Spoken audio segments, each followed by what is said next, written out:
Kami menyerahkan diri kami kepada Engkau Tuhan. Tuhanlah yang menciptakan kami. Dan kami mengembalikan milik-Mu ini, yaitu hidup kami kepada Tuhan. Ajari kami terus Tuhan. Tuntunlah kami terus ya Bapa.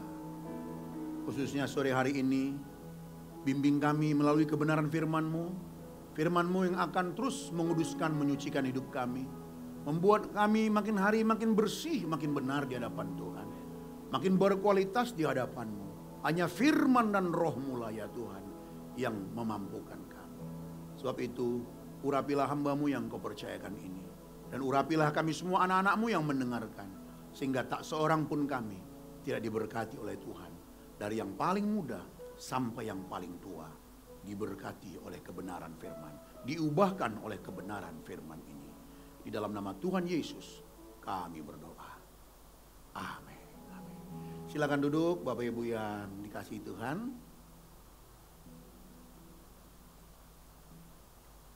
Tema kita hari ini adalah mengasihi sesama, bukan menguasai sesama. Ya, kita diciptakan untuk mengasihi sesama kita, bukan untuk menguasai sesama kita. Allah kita adalah Allah Tritunggal yang kudus, Allah Tritunggal yang suci.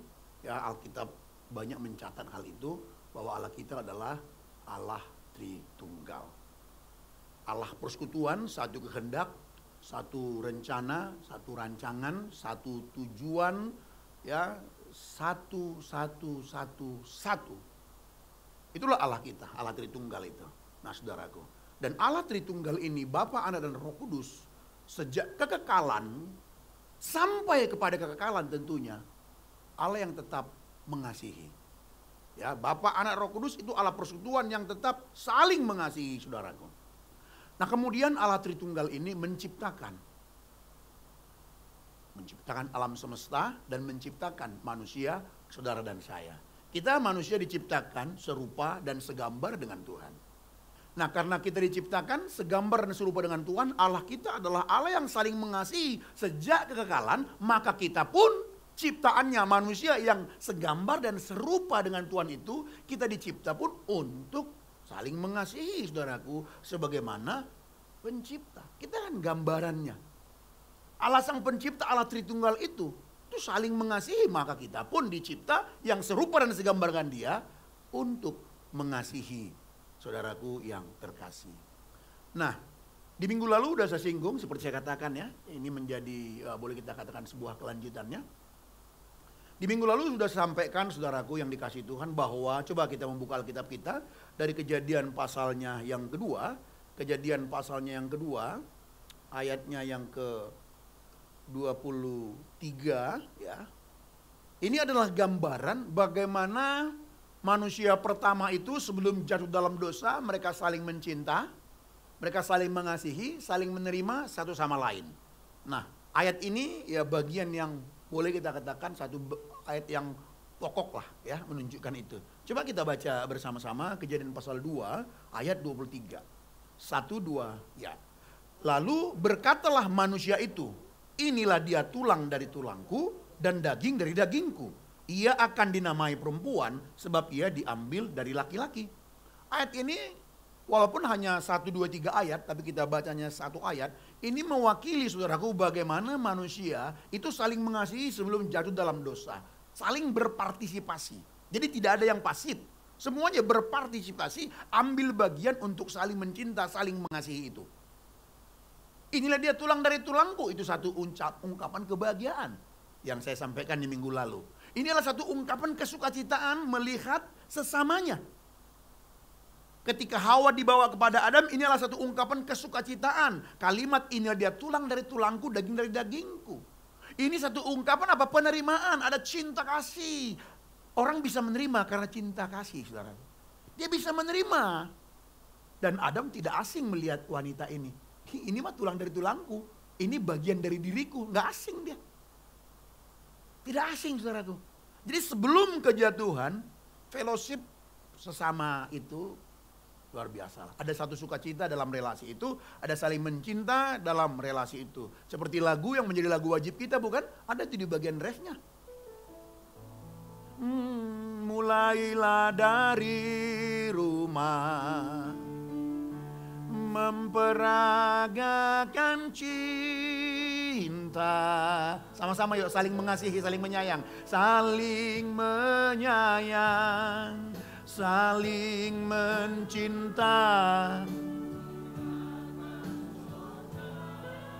Itu aja dulu. Makanya yang menjadi moto kita akan saya ulang terus. Mulailah dari rumah. Lakukanlah seluruh kebenaran yang kita pahami. Sehebat, sedalam, setinggi apapun kebenaran yang kita pahami itu, saya selalu mengajak kita mulai dari rumah.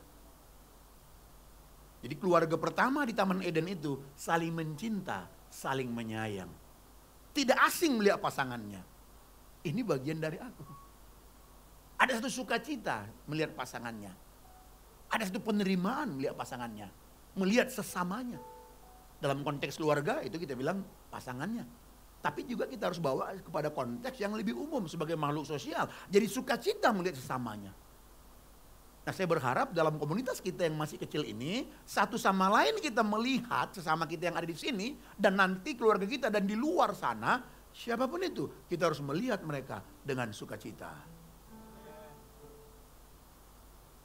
Nah, itu sesungguhnya yang terjadi sebelum manusia jatuh di dalam dosa, saudara. Tapi sama-sama kita tahu ya, akhirnya semuanya rusak. Ya, akhirnya saling mengasihi berubah menjadi saling mendominasi. Kejadian pasal 3 ayat 16, coba kita buka. Kejadian pasal 3 ayat 16, tadi kejadian pasal 2 itu sebelum kejatuhan.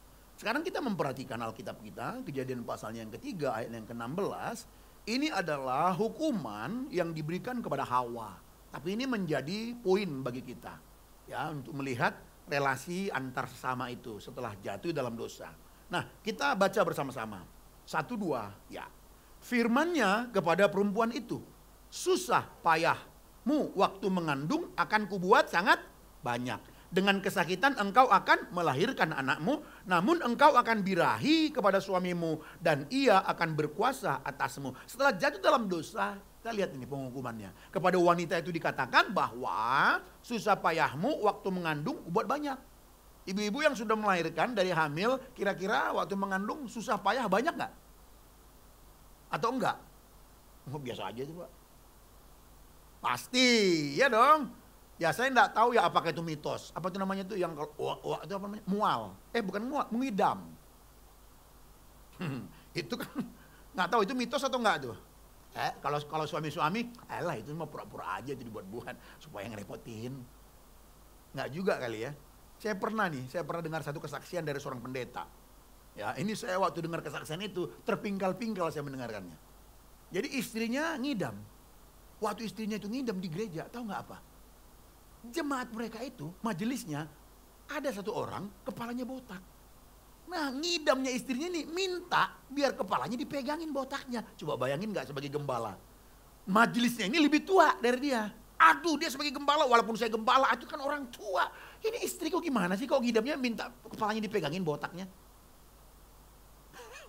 Tapi akhirnya itu Pak Gembala, ya dengan berat-berat hati, sayang sama istri, nggak enak ke sono gitu. Akhirnya memberanikan diri kepada majelisnya itu, Pak minta maaf ya Pak, minta maaf ya Pak. Aduh, Pak Gembala kenapa minta maaf? Emang Pak Gembala bikin apa? Nggak gini Pak, ini tapi saya minta maaf dulu Pak. Gini Pak, istri saya kan lagi ngidam dia. Emang kenapa ngidam, kan biasa? Iya, tapi permintaannya aneh Pak katanya. Apa permintaannya? Permintaannya minta dipegangin kepala bapak ya. Puji Tuhan ya, si majelis itu rendah hati juga. Nggak apa-apa, yaudah nggak apa-apa. Ya udah didatangin sama istrinya, dikasihlah kepalanya yang botak, dipegangin. Hiwi. Tapi waktu saya dengar cerita itu sambil terpingkal-pingkal, dari satu sisi saya kagum juga. Itulah kerendahan hati ya, itulah saling mencinta. Jadi melakukan semuanya itu demi kebaikan. Ya kalau itu membuat dia semakin senang juga, toh apa sih salahnya? Cuman kepalaku yang botak dipegang-pegang. Ya kan? Apa sih salahnya? Kan gitu, cuma kepala botak dipegang-pegang. Ya, susah payahmu mengandung, bisa diterima nggak Bu? Bisa, betul nggak? Lalu yang kedua dikatakan dengan kesakitan engkau akan melahirkan anakmu. Ibu-ibu yang melahirkan, waktu melahirkan sakit nggak Bu ya? Sakit ya, ada 10 pembukaan. Pembukaan 1, pembukaan 2, pembukaan 3, 4, 5. Makin tinggi pembukaannya, makin besar sakitnya. Anak kami 2 kan, saya juga istriku melahirkan 2 kali. Dan saya dampingin dia. Inilah meja itu. Ya bukan meja lah ya, apa bangsal atau apa itu namanya. Saya dampingin di sini. Jadi anakku yang 2 ini, saya lihat mereka keluar. Saya dampingin. Saya kan rasa humornya saya lumayan lah. Saya punya rasa humor yang lumayan lah gitu. Cerita lucu bisa lah. Jadi waktu dia kesakitan, saya coba cerita lucu. Gak terasa itu lucunya saya dibandingkan sakitnya. Jadi ternyata cerita lucu yang saya buat supaya dia tertawa mengalihkan rasa sakit nggak mempan. Makanya anak-anak di sini ya, ini kan ada anak-anak sekolah minggu juga nih hadir join sama kita ya. Anak-anak lah, ini anak-anak. Makanya harus hormat sama papa mama ya anak-anak semua ya. Nah, iya, papa mama itu bisa loh, berdarah-darah loh. Perjuangannya besar loh waktu ngelahirin. Gitu. Anaknya udah besar kok jadi nakal. Itu kan aneh. Jadi anak-anak itu harus sayang papa mamanya. Karena kita dicipta untuk saling sayang. Kita diciptakan Tuhan untuk saling mencinta. Nah itu bisa kita terima bukan? Yang pertama, susah payah mengandung akan kubuat sangat banyak kesakitan kau melahirkan. Lalu, nah ini yang ketiga yang susah kita terima. Dikatakan, namun engkau akan birahi kepada suamimu. Nah ini yang gak bisa diterima. Masa sih akibat hukuman seperti ini? Enggak dong. Enggak, bertentangan ini kepada Kejadian 1 ayat 28. Beranak cuculah. Itu sebelum jatuh dalam dosa. Loh, kok di sini dikatakan sebagai hukuman engkau akan birahi kepada suamimu? Nah, jadi di sini kurang tepat terjemahannya. Bisa juga sih, tapi dalam konteks ini kurang tepat. Nah, kalau kita memperhatikan kata birahi di situ dari bahasa Ibraninya itu adalah tesuka. Tesuka itu artinya berhasrat menguasai. Jadi karena manusia jatuh dalam dosa, manusia itu jadi apa? Wanita, ini wanita, dalam konteks keluarga itu istri, dia berhasrat mau menguasai suaminya. Itu karena kejatuhan dalam dosa. Lalu selanjutnya dikatakan apa? Ayat 16-nya. Dan ia akan apa? Berkuasa atasmu. Ayatnya yang ke-16 itu. Istri berhasrat menguasai suami, kemudian suami akan berkuasa atas istri. Saudaraku, Kejadian pasal 1:28 dikatakan begini kepada Adam kan? Kepada Adam perintah itu ya. Berkuasalah atas ciptaan. Taklukkanlah. Nah ketika manusia jatuh dalam dosa, maka penggunaan kuasa itu udah salah. Menaklukkan di situ, rada, artinya sebenarnya seperti seorang raja yang memimpin rakyatnya. Itu artinya. Jadi ketika Tuhan berkata kepada Adam, taklukkanlah bumi, kuasailah. Nah kata taklukkan itu, rada, itu sebenarnya memiliki pengertian seperti seorang raja memerintah rakyatnya. Bagaimana seorang raja memerintah rakyat? Menata, memperindah, ya, mengatur, semuanya di situ. Hal yang indah supaya apa? Rakyat bangga kepada raja. Raja memberikan mensejahterakan rakyatnya. Itu sebenarnya. Jadi ketika Tuhan berkata kepada Adam, taklukkan bumi, artinya tatalah bumi ini. Perindahlah bumi ini Adam. Engkaulah menjadi wakilku di bumi untuk memperindah bumi ini, ciptaan ini. Harusnya seperti itu. Tapi Kejadian pasal 3 sudah jatuh dalam dosa. Karena manusia jatuh dalam dosa yang harusnya dia God center, dia berubah menjadi self center. Akhirnya penggunaan kuasa jadi nggak tepat lagi. Jadi karena manusia jatuh dalam dosa antara satu sama lain, jadi saling mendominasi, saling menguasai. Dalam konteks keluarga, makanya kita jangan heran, sering sekali kita dalam keluarga pun sering ribut, sering berantem. Kenapa? Itu semua karena dosa. Jadi secara teologis saudaraku, kenapa selalu terjadi keributan? Karena apa? Karena manusia jatuh dalam dosa. Manusia jatuh dalam dosa membuat kita self-center, berfokus pada diri sendiri. Yang pada mulanya dicipta untuk saling mengasihi, ya, akhirnya berubah menjadi saling menguasai atau saling mendominasi. Itu yang terjadi saudara-saudaraku yang dikasihi Tuhan. Makanya lihatlah, banyak sekali kehancuran. Kadang-kadang orang udah usia kepala 6, kepala 7, masih mau mikir pisah. Itu kan aneh. Jadi ngapain aja selama ini? Itu kan nggak benar. Padahal di dalam rumah tangga kita bisa menciptakan sorga, saudara. Balik lagu ini. Nah itu apa itu? Piano aja lah, piano aja ya. Iya. Sama-sama ya, langsung ke fa. Mulailah dari rumah. Ngapain saudara?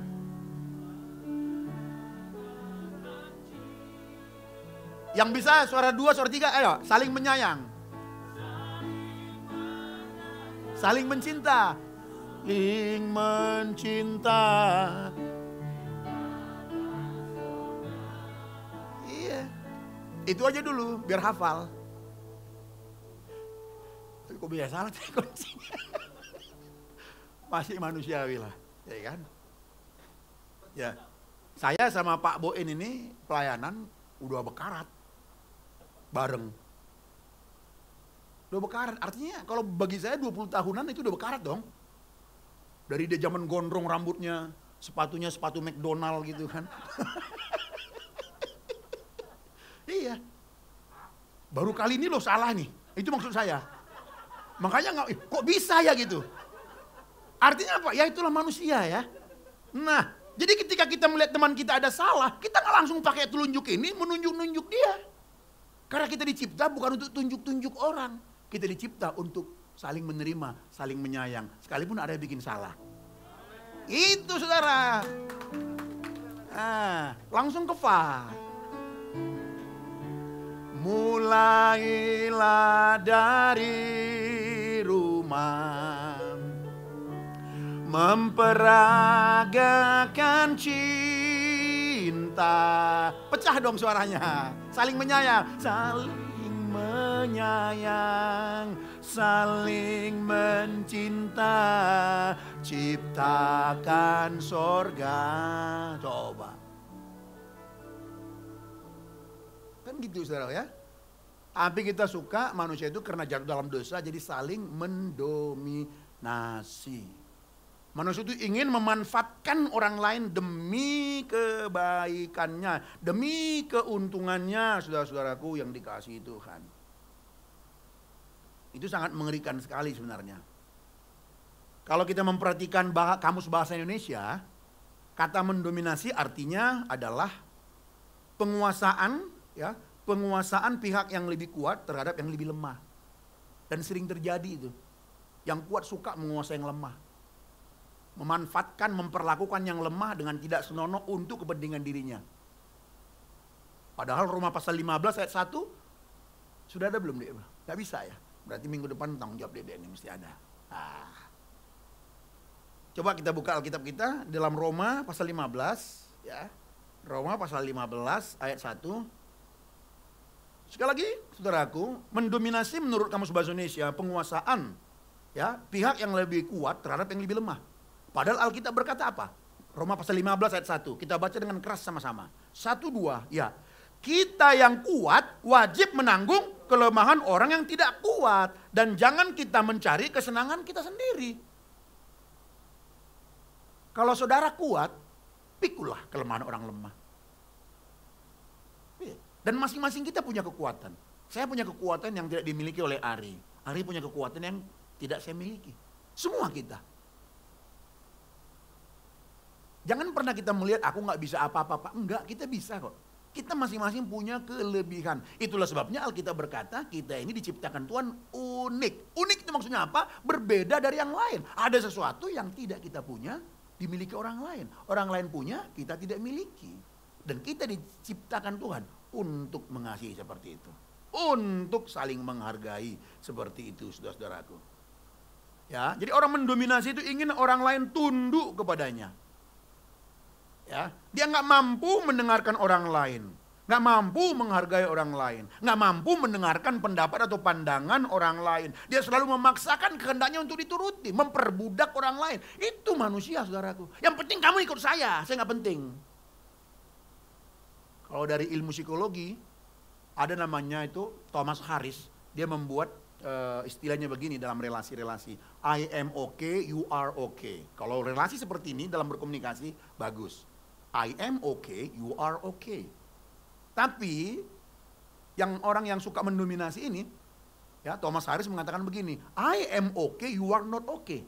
Yang penting aku oke, kamu mau nggak oke kek, mau hancur kek, itu nggak pusing. Yang penting I am okay, you are not okay. Nah jadi kita, saudaraku, di komunitas kita yang masih kecil ini, mari kita belajar.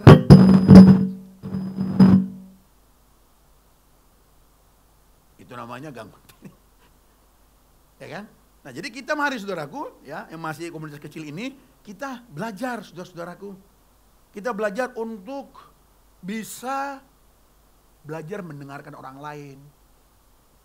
Untuk bisa melihat kelebihan orang lain. Untuk bisa melihat bahwa kita juga menghargai orang lain. Untuk kita belajar bisa mendengarkan orang lain. Kalau enggak sulit nanti ke depannya. Saya nggak percaya orang yang nggak mampu dengar orang lain bisa bertumbuh secara rohani. Nggak percaya, saya itu bohong semua itu. Walaupun dia di gereja, mantap dia. Kami sembah Engkau Tuhan, kami memuliakan nama-Mu, haleluya. Walaupun di gereja mantap menyembah, mungkin sambil nangis-nangis. Mungkin gitu dia. Tapi kalau nggak mampu mendengarkan orang lain, dari apa yang saya pahami saudaraku,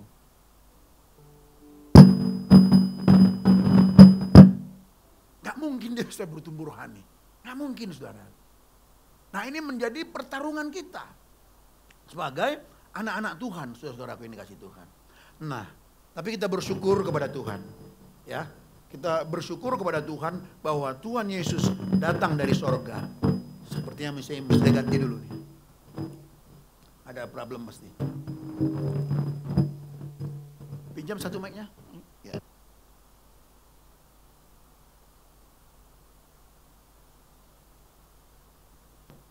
Check 1, 2, ya. Nah, saudaraku, saya ulang sekali lagi biar kita tidak kehilangan alurnya. Jadi kita dicipta untuk mengasihi, bukan untuk mendominasi. Itu terbukti tadi Adam dan Hawa di Taman Eden, mereka saling menerima, ada satu sukacita, tidak asing melihat pasangannya. Tapi karena manusia jatuh dalam dosa yang pada awalnya saling berpartisipasi ini, saling mengasihi ini, berubah menjadi saling mendominasi, ingin saling menguasai, saudaraku. Rancangan Tuhan itu bukan saling mendominasi, tapi saling mengasihi. Tapi puji Tuhan, Tuhan datang dari sorga. Karena Tuhan lihat, wah bahaya nih, manusia bisa binasa semua kan. Cuman satu cara, yaitu dia sendiri datang dari sorga untuk menyelesaikannya. Dia datang dari sorga untuk mengembalikan manusia itu kepada rancangannya semula. Apa itu? Saling mengasihi. Kita dirancang bukan untuk mendominasi, tapi untuk saling mengasihi, saling mencinta. Makanya Tuhan datang dari sorga untuk mengembalikan itu. Nah, itulah sebabnya saudaraku yang dikasih Tuhan, ya. Kita lihat dulu coba dalam konsep umumnya di dalam Yohanes pasal 15. Yohanes pasal 15 coba kita perhatikan. Nah, untuk menghancurkan, saling mendominasi itu sama kita manusia, ya, coba kita memperhatikan di dalam Yohanes pasalnya yang ke-15, ayatnya yang ke-12. Kalau secara umum, saudara-saudara, manusia memang rata-rata ingin mendominasi, ya. Tetapi karena kita makhluk sosial, kita ada dalam satu komunitas, lalu komunitas itu membuat aturan-aturan, bukan? Supaya tidak boleh ada yang saling menonjol gitu. Tetapi menurut firman Tuhan, nah Tuhan mengajarkan seperti ini. Di dalam Yohanes pasalnya yang ke-15 ayat yang ke-12, coba kita membaca bersama-sama ya. Mari kembali kita baca bersama-sama, 1, 2, ya. Inilah perintahku, yaitu supaya kamu saling mengasihi seperti aku telah mengasihi kamu. Untuk menghancurkan semangat atau spirit saling mendominasi itu, saudaraku, Tuhan berikan perintah ini. Hendaklah kamu supaya saling mengasihi sama seperti aku telah mengasihi kamu. Perintah ini menghancurkan hasrat untuk saling mendominasi itu, saudaraku yang dikasihi Tuhan. Dan dikatakan di sini, saudaraku, ya, bagaimana kalau kita melanjutkan ayat ini, bagaimana Kristus mengasihi kita? Bagaimana Tuhan Yesus mengasihi kita, saudaraku yang terkasih? Yaitu dengan memberikan nyawanya. 1 Yohanes pasal 3 sangat jelas mengatakan itu ayat 16. 1 Yohanes pasal 3 ayat 16 dikatakan begini, demikianlah kita ketahui kasih Kristus, yaitu bahwa ia telah menyerahkan nyawanya untuk kita. Jadi kita pun wajib menyerahkan nyawa kita untuk saudara-saudara kita. Jadi diantara kita ini punya hasrat untuk saling mendominasi, menguasai, punya hasrat kuat. Nah Tuhan Yesus datang untuk menyelesaikan persoalan ini. Lalu diberikan kita perintah, hendaklah kamu saling mengasihi. Seperti apa? Seperti aku mengasihi. Jadi kita mengasihi, standarnya seperti Kristus mengasihi. Seperti apa Kristus mengasihi? Dikatakan tadi, memberikan nyawanya, menyerahkan nyawanya. Maka kita pun wajib.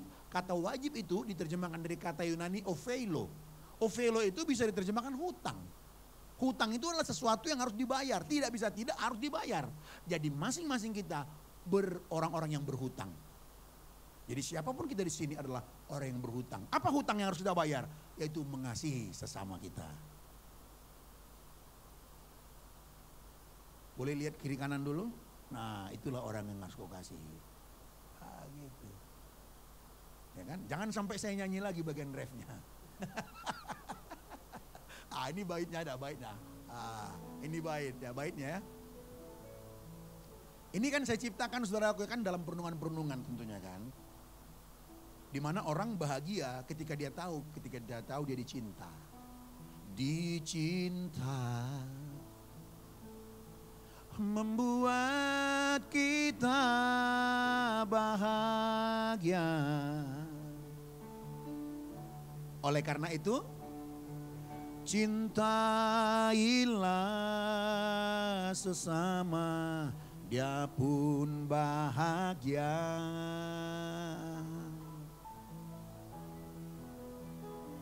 Bertambah orang yang saling mencinta, semakin banyak yang bahagia dalam kasih-Nya. Jadi kita diperintahkan Tuhan untuk saling mengasihi seperti Dia telah mengasihi kita, yaitu dengan cara menyerahkan nyawanya. Jadi tujuan Yesus menyerahkan nyawanya, mengasihi kita menyerahkan nyawanya adalah untuk keselamatan kita. Agar kita dikembalikan kepada rancangannya. Apa itu? Untuk saling mengasihi. Ya dikembalikan kepada rancangan ini tentu kita bisa jelaskan luas. Tapi saya langsung membawa kepada aplikasinya saja. Rancangan Allah sejak awal agar kita saling mencinta. Nah Yesus membawa kita ke sana saudara-saudaraku yang dikasihi Tuhan. Dan tujuannya untuk apa? Untuk keselamatan kita. Oleh karena itu ketika kita mengasihi sesama kita tujuannya cuma satu. Untuk keselamatannya, untuk kebaikannya, bukan untuk yang lain. Kalau saudara berbuat sesuatu kebaikan bagi orang lain tidak ada kaitannya untuk pembangunan imannya, maka semua itu bukan kasih. Saya ulangin ya, perbuatan baik yang kita perbuat kepada orang lain, kalau tujuannya tidak ada kaitannya demi kemajuan imannya, maka itu bukan kasih. Sekalipun orang sekitar melihat itu satu perbuatan yang baik. Maka jelaslah apa yang dikatakan Paulus dalam 1 Korintus 13. Sekalipun seseorang memberikan semua miliknya, memberikan tubuhnya untuk dibakar tanpa kasih, loh kan kita heran juga nih, kok bisa ada ya? Orang sudah memberikan semua miliknya loh, bahkan memberikan tubuhnya dibakar, itu belum tentu kasih. Sebab dikatakan tanpa kasih nol. Loh, maksudnya apa? Itu dia. Jadi perbuatan baik kita, memberikan harta kita, memberikan seluruh yang kita punya saudaraku. Tanpa kasih itu sia-sia. Supaya dia benar-benar kasih adalah kebaikan yang kita perbuat bagi orang lain itu. Semuanya terkait untuk pembangunan iman orang itu. Boleh tepuk tangan buat firman Tuhan? Iya. Tapi menurut saya tepuk tangannya masih kurang meriah, saudara.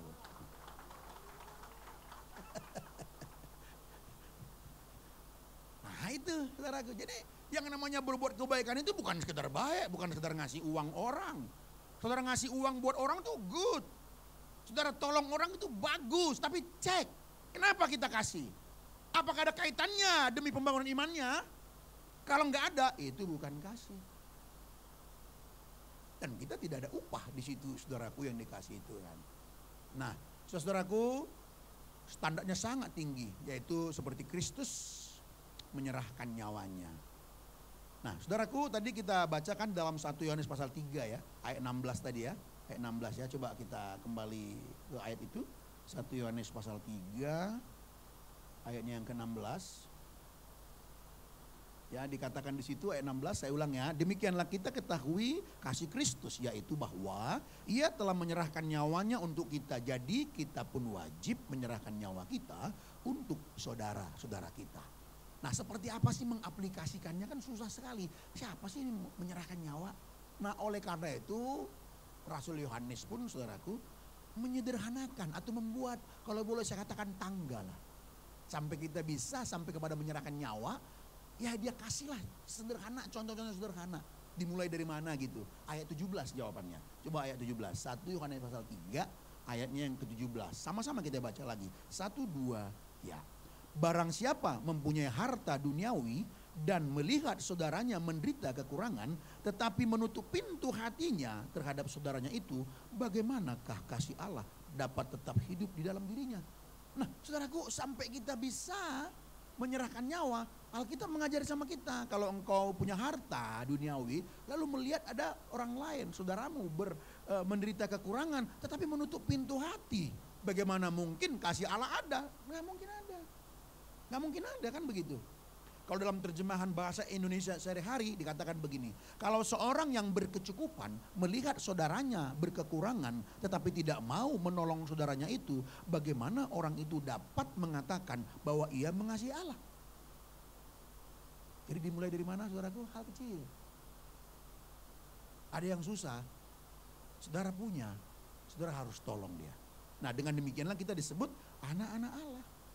Nah, sekarang coba kita lihat dalam konteks keluarga atau pernikahan, saudaraku. Nah, kita buka lagi ayat yang di minggu lalu, Efesus pasalnya yang kelima itu. Efesus pasalnya yang kelima. Ayatnya yang ke-22. Ayat 22. Sekali lagi, saudaraku ya. Jadi manusia dicipta untuk saling mengasihi, karena dosa, jatuh dalam dosa, berubah menjadi saling mendominasi. Dalam konteks keluarga pun, di rumah pun suka saling mendominasi. Lalu Tuhan Yesus datang, saudaraku, untuk mengembalikannya, untuk menghancurkan saling mendominasi di dalam keluarga, di dalam hubungan suami istri. Lalu Paulus memberikan perintah kepada kita. Jadi perintah ini dalam konteks keluarga untuk menghancurkan saling mendominasi itu. Kita baca ayatnya yang ke-22. Ini untuk istri. Nah, yang kaum wanita di sini perhatikan ini. Kalau ibu-ibu mau melakukan ini, maka itu akan menghancurkan hasrat mau mendominasi pasangannya. Kita baca sama-sama. 1, 2, ya. Hai istri, tunduklah kepada suamimu seperti kepada Tuhan. Istri-istri, apakah ada amin atau sudah pergi? Jangan, kalau ini aman di sini. Dia bilang aman. Jadi bapak kita pemusik namanya Aman, saudaraku ya. Makanya musik kita ya aman lah terus. Ya. Untung ada lagi sebenarnya satu lagi kan, istrinya Pak Mak, itu pun Aman juga namanya kan. Aduh, puji Tuhan. Jadi hai istri, tunduklah kepada suamimu. Hai istri, kau jangan mendominasi suamimu ya, walaupun kau lebih kaya, lebih pintar, lebih cantik, lebih rohani, lebih semua. Harus kau tunduk. Tunduk artinya hormat. Motifnya kasih. Sekali lagi, tunduk itu artinya hormat, menghormati suaminya. Karena apa? Karena suami adalah kepala istri, sama seperti Kristus adalah kepala jemaat. Jadi, hai istri, tunduklah kepada suamimu seperti kepada Tuhan. Lihat nih ya, saya bikin ya. Sayangnya nggak ada tulisan-tulisan nih. Ini Tuhan, oke? Ini seperti cinta segitiga nih. Pernikahan Kristen ini kepada Tuhan. Ini Tuhan, ini suami, ini istri. Saya ulang ya, ini Tuhan, ini suami, ini istri. Jadi saya coba menggambarkan dengan membayangkan ya. Hai istri, tunduklah kepada suamimu. Oke, ini tadi suaminya. Hai istri, tunduklah kepada suamimu seperti kepada Tuhan. Kata seperti di situ mahal harganya. Berarti ada sesuatu yang sudah dilakukan. Jadi saya ulangin ya, hai istri, tunduklah, hormatilah, kasihilah istrimu seperti yang kau lakukan kepada Tuhan. Jadi seorang istri tidak akan bisa hormat kepada suaminya kalau dia tidak hormat kepada Tuhan lebih dahulu. Tidak mungkin seorang istri bisa menghormati, nggak percaya saya, kagak percaya. Jadi kata seperti itu bisa digarisbawahi, dibulatin, dibikin miring, jadi jelas. Kalau istilah komputer itu Ctrl B, Ctrl I, Ctrl U. Jadi hai istri, tunduklah kepada suamimu, hormatilah suamimu, seperti engkau lebih dahulu telah menghormati Tuhan. Jadi orang yang menghormati Tuhan, pasti dia bisa menghormati suaminya. Itu udah gak bisa dibantah lagi, saudaraku yang dikasih Tuhan. Jadi sebenarnya iman seorang istri bisa kelihatan bagaimana dia memperlakukan Tuhan. Kalau dia memperlakukan Tuhan, pasti dia memperlakukan juga ya seperti itu. Berat ya? Berat. Tapi lebih berat suami. Nah ayat 25 kita baca. Ini perintah kepada suami supaya hancur hasrat mau mendominasi itu. Kalau kita tidak mau melakukan firman ini, maka akan terus mau mendominasi, saling menguasai dalam keluarga. Makanya hancurlah sudah. Ayat 25 sekarang coba. Ya, ini sebenarnya ini panjang sekali saya bisa jelaskan, tapi kan waktu kita, saudaraku yang terkasih ya. Nah, mari kita memperhatikan saudaraku ayat yang ke-25. 1, 2, ya. Hai suami, kasihilah istrimu sebagaimana Kristus telah mengasihi jemaat dan telah menyerahkan dirinya baginya untuk menguduskannya dan sebagainya supaya jemaat kudus tak bercela. Ini udah saya singgung di minggu lalu. Nah, kita kembangkan lagi.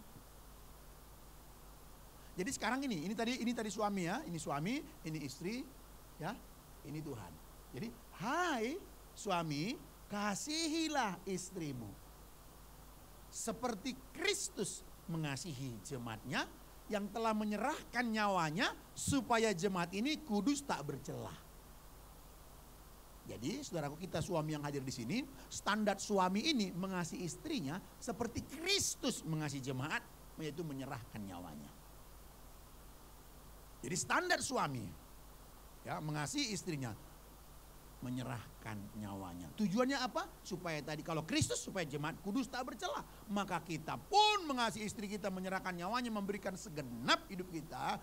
Tujuannya supaya istri kudus tak bercelah. Nah, kalau perintah ini kita lakukan bersama-sama saudaraku, maka hasrat mau mendominasi itu makin hari makin kecil. Sehingga akhirnya terciptalah saling mencinta, saling mengasihi. Itulah sebabnya di gereja kita dalam khotbah pernikahan, poin ketiga selalu saya sampaikan adalah bahwa menikah itu bukan mencari bahagia, tapi memberi kebahagiaan. Kasih itu tidak menuntut, tapi berlomba-lomba memberi, saudaraku yang terkasih. Nah, jadi Bapak Ibu yang dikasihi Tuhan, awas. Mengasihi terlalu dalam bahasanya, oke kita ganti dengan berbuat baik, berbuat kebajikan, biar langsung jelas pengaplikasiannya. Tapi perbuatan kebaikan itu adalah perbuatan yang terkait dengan kemajuan iman orang lain. Kalau enggak, itu bukanlah kasih, saudaraku yang kasih Tuhan. Dan perbuatan kebaikan ini jangan dianggap enteng. Jangan dianggap enteng, oh Pak kita kan bukan diselamatkan melalui perbuatan baik. Betul. Tapi jangan dianggap enteng, ini kan hasil daripada hubungan kita dengan Tuhan menghasilkan satu perbuatan baik, saudara. Satu kali ada satu dialog, saudaraku, di dalam Lukas pasal 10. Soalnya kalau Bapak Ibu buka Lukas pasal 10, ayatnya yang ke-25 sampai 37, ya, Lukas pasalnya yang ke-10, ayat 25 sampai 37, itu adalah orang Samaria yang murah hati. Bahwa di situ dikatakan pada satu kali, saudaraku, ada seorang ahli Taurat mencoba Yesus. Dia datang untuk mencoba Yesus. Inilah rohaniwan. Datang dia kepada Yesus bukan untuk mendapatkan pengajaran, bukan untuk mendapatkan nasihat yang baik, tapi datang untuk mencobai Yesus. Dia bilang begini, "Guru, apa yang harus kuperbuat untuk memperoleh hidup yang kekal?" Tuh, bayangin saudaraku. Pertanyaannya bagus sekali. Apa ya yang harus aku lakukan untuk memperoleh, bukan aku lakukan, pakai kata perbuat. Apa yang harus ku perbuat? Jadi ada satu perbuatan, bukan? Agar aku memperoleh hidup yang kekal. Yang luar biasanya, saudaraku yang dikasihi Tuhan, Tuhan Yesus, saudaraku, tidak membantah. Tuhan Yesus gak bilang gini, emangnya kamu diselamatkan melalui perbuatanmu? Tuhan gak bilang gitu. Tidak dibantah sama Tuhan. Malah Tuhan berkata begini, saudaraku. Jawab Yesus kepadanya, apa yang tertulis dalam hukum Taurat? Apa yang kau baca di sana?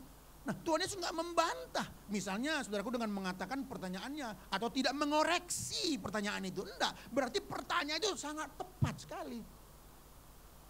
Sangat tepat, terkait dengan perbuatan baiknya juga. Sangat tepat, gak dikoreksi sama Tuhan. Malah Tuhan menanyakan dia lagi. Kenapa? Karena dia kan seorang ahli Taurat. Harusnya sudah tahu jawabannya, gak usah tanya, kau kan udah tahu. Lalu Tuhan bilang, coba kau baca di situ. Apa kau baca di kitab Tauratmu? Lalu jawab orang itu begini. Ayatnya 27. Kasihilah Tuhan Allahmu dengan segenap hatimu dan dengan segenap jiwamu dan dengan segenap kekuatanmu dan dengan segenap akal budimu. Kasihilah sesamamu manusia seperti dirimu sendiri. Itulah kata ahli Taurat itu. Lalu Tuhan Yesus melanjutkan lagi. Keren jawabanmu. Jangan lihat di situ ya, nggak ada kalimatnya. Keren jawabanmu, nggak ada begitu bahasanya. Itu bahasa gua aja. Tapi Tuhan Yesus bilang gini, saudaraku. Ya, Tuhan Yesus bilang jawabmu itu benar. Perbuatlah demikian, maka engkau akan hidup. Tuh, hukum Taurat lakukan. Jangan ini, jangan ini, jangan ini. Hormati orang tuamu, jangan membunuh. Lakukan. Maka kamu akan memperoleh hidup yang kekal. Nah, saudaraku yang dikasih Tuhan Yesus, ya. Jadi Yesus membenarkan cara hukum Taurat dalam mendapatkan hidup kekal. Kalau kita melakukan hukum Taurat maka mendapatkan hidup yang kekal. Tapi memang dasar ahli Taurat mau menang sendiri. Kenapa? Karena memang dia datang untuk menguji, untuk mencobai Tuhan, bukan mau mencari kebenaran dari Tuhan. Makanya dia berkata begini, siapakah sesamaku itu? Jelas ya dikatakan, siapakah sesama manusia itu? Loh, emang ada yang bukan sesama? Kok dia bingung? Nah, ini karena salah konsep. Nah, ini penting bagi kita dalam tema kita ini. Orang Yahudi telah salah konsep bicara soal sesama manusia. Bagi orang Yahudi yang namanya sesama manusia itu adalah teman sebangsanya. Jadi kalau dia orang Yahudi, shalom. Kalau bukan sebangsanya, makanya kita jangan heran. Mata ganti mata, gigi ganti gigi. Itu mereka salah paham. Sebenarnya Tuhan gak pernah ngajar begitu. Di dalam Imamat pasalnya yang ke-19, ayat 17, 18, 19, mereka salah paham. Menafsirkan ayat itu. Mereka membuat sesama manusia itu teman sebangsa, teman satu iman.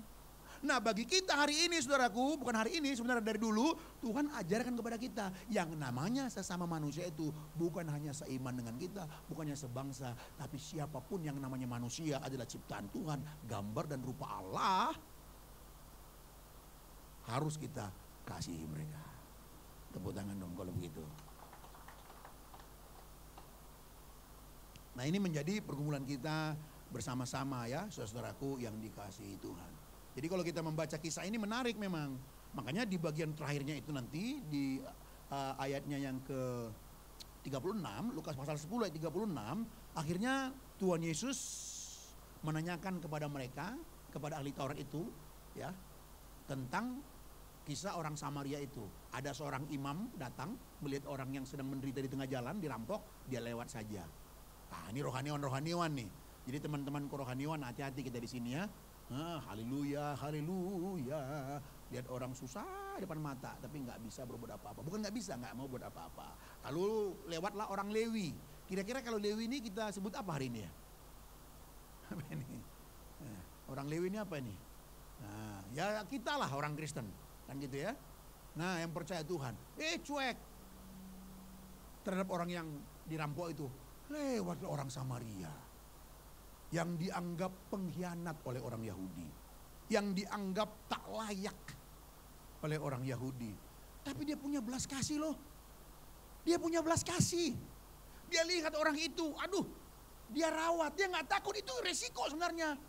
Itu posisinya itu dari Yerusalem turun, saudaraku, itu memang lokasi yang serem, banyak perampokan di situ. Tapi ini belas kasihnya mengalahkan perampok-perampok, kemungkinan dijahati, belas kasihnya yang begitu besar mengalahkan semua sampai dia merawat. Lalu dibawa ke penginapan, lalu diminta tolong obatin ya, ini uang saya kasih. Kalau nanti kurang, besok aku datang lagi akan saya tambah lagi. Ini orang Samaria yang nggak mengenal seperti pengenalan orang Yahudi. Coba, lalu menarik. Coba perhatikan saudaraku, ini bagian-bagian terakhir ya. Coba perhatikan Lukas 10 ayat 36 itu. Nah, akhirnya Tuhan Yesus tanya kepada ahli Taurat tadi. Dikatakan begini, siapakah di antara ketiga orang ini menurut pendapatmu adalah sesama manusia dari orang yang jatuh ke tangan penyamun itu? Siapa sesama manusia? Ada 3 tadi, 3 kelompok. 1 kelompok imam, 2 kelompok Lewi, 3 Samaria. Dari yang 3 ini, kata Tuhan Yesus, siapakah di sini yang disebut sesama manusia bagi orang itu? Orang itu adalah tadi dikatakan orang yang dirampok itu. Lalu ada 3 orang. Siapakah di antara 3 ini yang disebut dengan sesama manusia bagi mereka ini? Kata Tuhan Yesus siapa? Orang Samaria. Berarti orang Samaria adalah orang yang berarti sesama manusia dalam konteks selanjutnya dijelaskan oleh Tuhan Yesus kepada kita adalah sesama manusia itu adalah mereka yang berbuat kebaikan. Kalau yang pertama tadi kita melihat untuk kita berbuat sesuatu kepada orang, semua itu sesama manusia. Dalam konteks ini Tuhan membalikkan lagi, siapakah sesama manusia? Dari yang 3 ini, Tuhan Yesus bilang, dia yang berbuat kebaikan itu orang Samaria itulah sesama manusia bagi orang itu. Nah, jadi pertanyaan bagi kita bukan siapakah sesama manusia, tetapi sudahkah aku menjadi sesama manusia bagi sesama manusia yang lain? Nangkap nggak maksudnya Bapak Ibu? Nangkap ya? Jadi pertanyaan sekarang aplikasi kepada kita, relevansinya kepada kita adalah bukan lagi pertanyaan mencari-cari siapa sama manusia, siapa ya sama manusia ya, ini, itukah sama manusia? Bukan gitu lagi pertanyaan kita, pencarian kita. Tapi pertanyaan pencarian kita adalah sudahkah aku menjadi sesama manusia bagi orang lain? Karena kita dicipta untuk mengasihi, bukan untuk mendominasi. Mari sama-sama kita belajar. Mari kita sama-sama meminta pertolongan dari Tuhan. Karena saya pastikan, saudara, kalau kita tidak minta pertolongan dari Tuhan, nggak mungkin bisa. Nggak mungkin bisa. Karena di dalam diri kita ini ada hasrat mendominasi siapapun kita. Makanya kita butuh pertolongan Tuhan. Melalui Roh Kudusnya dan pengajaran-pengajaran seperti ini, kita melakukan, kita mampu saling mengasihi. Saling mengasihi itu menciptakan sorga. Tuhan Yesus memberkati kita semuanya. Amin, amin. Mari kita berdiri bersama-sama saudaraku yang dikasihi Tuhan. Haleluya. Saya mengajak kita memanggil nama Tuhan kita. Yesus.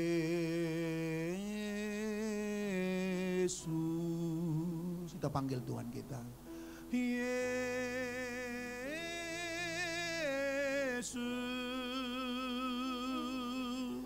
Yesus.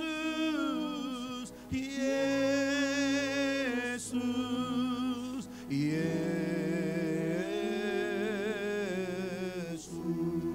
Mari kita panggil Tuhan kita. Tuhan Yesus.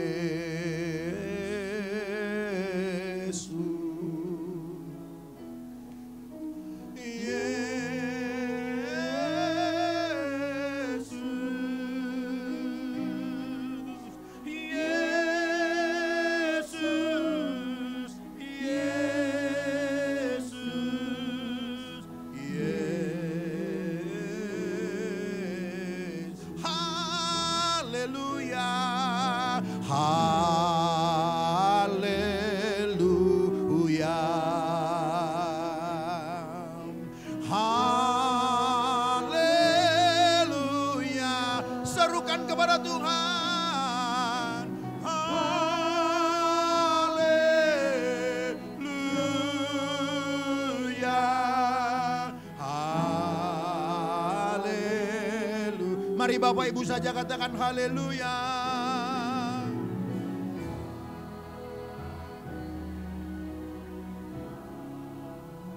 Kami memuliakan Engkau Tuhan. Muliakanlah nama-Mu melalui kami umat-Mu ini.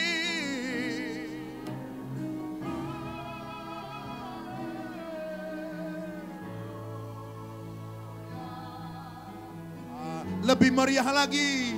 Kita katakan haleluya. Haleluya.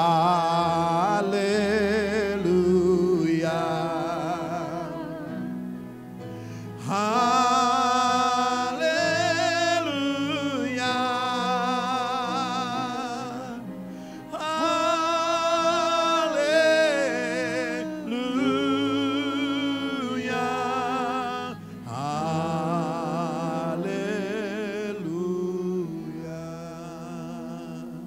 Seberapa banyak di antara kita yang benar-benar mau mengasihi mulai dari rumah kita masing-masing.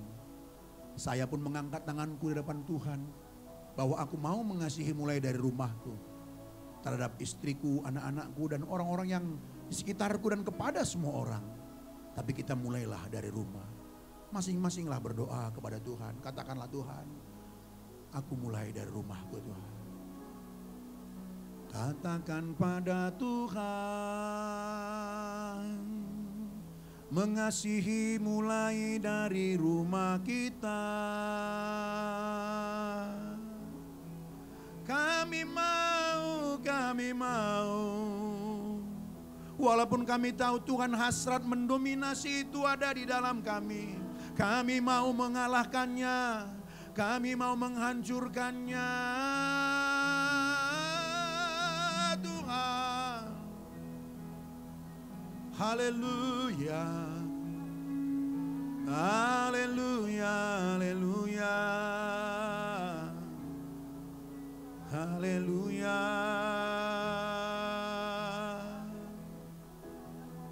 Penuhi kami semua dengan kasih-Mu Tuhan. Kuasai kami semuanya Tuhan. Kami melihat ada banyak orang yang haus akan kasih-Mu. Orang yang kehilangan kasih-Mu. Sehingga dia tidak memiliki relasi yang baik dengan orang lain. Hidupnya kering, hidupnya hampa. Sekalipun ia datang ke gereja, membaca Alkitab, datang rajin kebaktian. Tapi hatinya sesungguhnya kering Tuhan.